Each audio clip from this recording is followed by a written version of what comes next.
চেনা নাই, কি কথা বলবো? কিরে রাহুল, ওই ছেলেটা সকাল থেকে কিচ্ছু খায়নি, দুটো কিছু খাইনি গা। রাহুল, বরার সময় তো প্রায় হয়ে এলো, রান্না বান্না কত দূর হলো দেখ। আমি যেদিকে না যাবো সেটাই হবে না। দাদু বাবু, দাদু বাবু, কি রে রানা, কি হয়েছে? বিয়ের গাড়ি আসার সময় রাস্তায় অ্যাক্সিডেন্ট করে বড় মারা গেছে।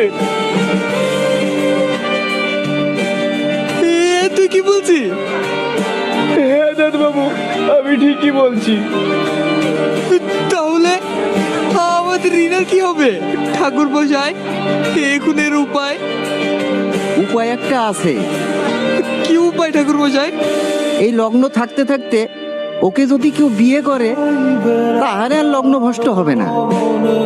এখন ছেলে আমি কোথায় পাবো? দাদা, দেখলে তো আমার ভাগ্যটা তীরে এসে আমার ভালোবেসে তো